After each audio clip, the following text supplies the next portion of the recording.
السلام علیکم ورحمۃ اللہ وبرکاتہ۔ آج میں آپ کو ایک ایسا نسخہ بتانا چاہتی ہوں کہ جس سے اگر آپ کے غم اور پریشانیاں دور نہیں بھی ہوتے تو کم از کم دل تسلی میں آ جاتا ہے۔ اور یہ چیز جس کی طرف میں آپ کی توجہ دلانا چاہتی ہوں وہ اصل میں ہمارے ایمان کا حصہ ہے، یعنی ہم ایمان والے کہلا ہی نہیں سکتے اگر ہم اس چیز پہ ایمان نہیں رکھتے۔ ایمان کا تعلق ہمیشہ دل سے ہوتا ہے، اور آپ کو پتہ ہے ہمارے دین میں 6 چیزیں ہیں جن پہ ایمان رکھنا ہمارے لیے ضروری ہے۔ اللہ پر ایمان، فرشتوں پر ایمان، رسولوں پر، کتابوں پر، قیامت کے دن پر، یہ 5 ایمانیات، اور 6 یہاں تک تو سب ٹھیک رہتا ہے، مگر 6 جو چیز ہے یہاں پہ آ کے ہم لوگ اکثر بہت ویک ہو جاتے ہیں، اور وہ ہے تقدیر پہ ایمان، قدر پہ ایمان، ایمان بالقدر جس کو کہتے ہیں۔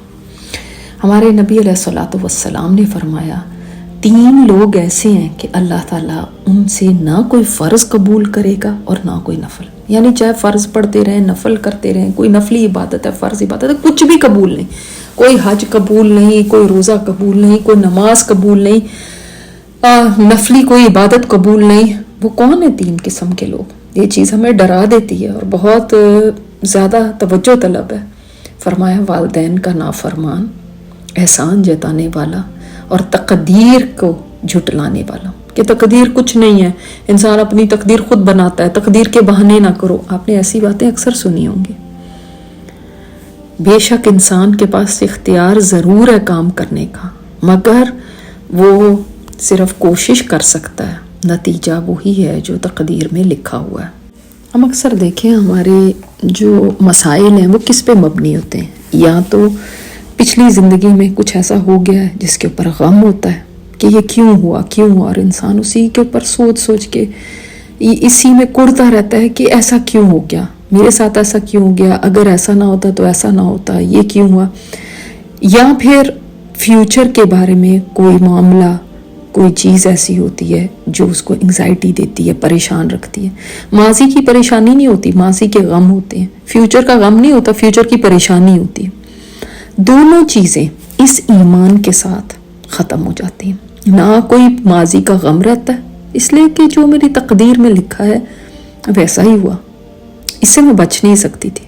اور جو مستقبل کی پریشانی ہے، انگزائٹی ہے کہ ہائے کہیں یہ نہ ہو جائے، ہائے کہیں ایسا نہ ہو جائے، وہ بھی ختم ہو جائے گی جس وقت تقدیر پہ ایمان ہوگا۔ یاد رکھیں آپ صلی اللہ علیہ وسلم نے فرمایا اس امت کے مجوسی وہ لوگ ہیں، مجوس سمجھتے ہیں نا، اس امت کے مجوسی وہ لوگ ہیں جو اللہ کی تقدیر کو جھٹلاتے ہیں۔ فرمایا اگر وہ بیمار ہو جائیں تو ان کی عیادت نہ کرو، اگر وہ مر جائیں تو ان کے جنازے پہ مت جاؤ، اور اگر ان سے ملو تو ان کو سلام مت کرو۔ یعنی کس قدر بڑا جرم ہے یہ تقدیر پہ ایمان نہ رکھنا، تقدیر کو جھٹلانا، تقدیر کچھ نہیں ہے، کچھ نہیں ہوتا۔ اور آج ہم کتنی آرام سے یہ کہہ دیتے ہیں۔ اور آپ صلی اللہ علیہ وسلم نے فرمایا کہ مجھے بعد میں آنے والے زمانے میں اپنی امت پہ 3 چیزوں کا سب سے زیادہ ڈر ہے۔ اور دیکھیں نا آج واقعی یہ تینوں چیزیں پوری ہو چکی ہیں۔ 3 چیزوں کا آپ کو ڈر تھا، کیا؟ ستاروں پہ ایمان رکھنا، یعنی یہ جو ستاروں کی گردش سے ہمارے یہ کام سیدھے ہو جائیں گے یا کچھ خرابی ہو جائے گی۔ دوسرا حکمرانوں کا ظلم، اور تیسرا تقدیر کو جھٹلانا۔ تو آپ کو ڈر تھا کہ آپ کی امت اس پہ پڑ جائے گی، اور پڑ گئی۔ عبداللہ بن عمر قسم کھا کے فرماتے ہیں کہ اگر تقدیر کا انکار کرنے والوں میں سے کسی کے پاس احد پہاڑ کے برابر بھی سونا ہو اور سارا کا سارا اللہ کے راستے میں خرچ کر دے تو وہ تب تک اللہ تعالیٰ کے ہاں قبول نہیں ہوگا جب تک وہ تقدیر پر ایمان نہ لے آئے۔ یعنی اتنا بڑا نیکی کا کام اس نے کر دیا کہ احد پہاڑ کے برابر سونا ہو، پیسے نہیں، سونا، اتنا کچھ بھی خرچ کر دے، کتنی نیکی ہے نا۔ لیکن وہ اگر تقدیر کا انکار کرنے والا ہے تو پھر یہ بھی قبول نہیں ہے اس سے۔ اندازہ کیجئے کہ تقدیر کا انکار کرنے والا، تقدیر پہ ایمان نہ رکھنے والا کتنا بڑا مجرم ہے، کتنا بڑی اس کے لیے وعید ہے۔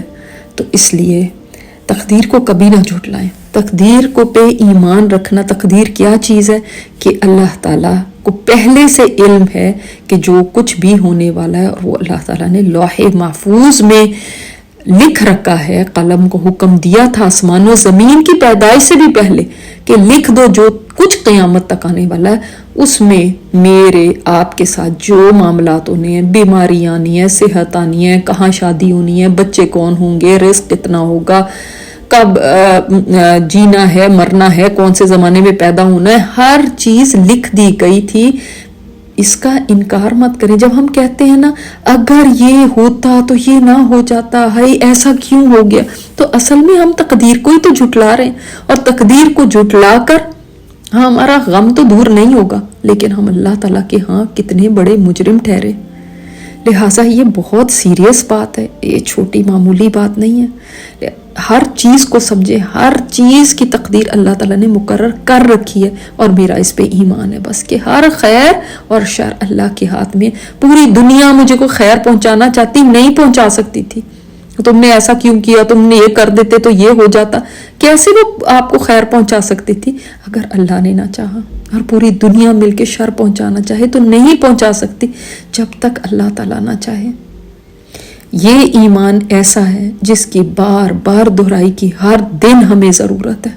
ہر دن ہم اپنے آپ کو یہ بتائیں اور اگر مگر کہنے سے باز آئیں، اور جو خدشات آنے والے ہیں ان کو بھی یہ کہہ کے جھٹک دیا کریں کہ اگر میری تقدیر میں لکھا ہوگا تو کوئی بچا نہیں سکتا، اور اگر نہیں لکھا ہوگا تو کوئی لا نہیں سکتا اس چیز کو.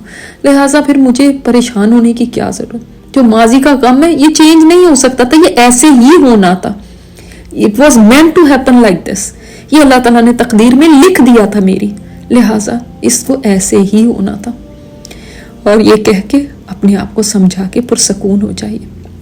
یہ ایمان اللہ تعالیٰ نے اتنی بڑی ایک نعمت ہمیں دی ہے کہ اس کے بعد کوئی بندہ مومن کو نہ کوئی پچھلا غم رہتا ہے، نہ آگے کی نہ کوئی پریشانی رہتی ہے. لیکن جب ہمارا یہی ایمان کمزور ہوتا ہے تو پھر ہم واقعی ڈپریشنز کے شکار بھی ہوتے ہیں، غمزدہ بھی ہوتے ہیں، انگزائٹیوں سے بھی بھر جاتے ہیں. کوئی امتحان بھی ہے تو یہ سوچیں اگر اللہ نے میرے لیے کامیابی لکھی ہوگی تو ہوگی. یہ نہیں کہ آپ کوشش نہ کریں، کوشش ضرور کریں، لیکن اللہ تعالیٰ نے لکھ رکھا ہے جو بھی میری تقدیر میں ہے وہی ہو کے رہے گا. اللہ تعالیٰ میں اپنے اس ایمان کو مضبوط کرنے کی توفیق عطا فرمائے. السلام علیکم ورحمۃ اللہ.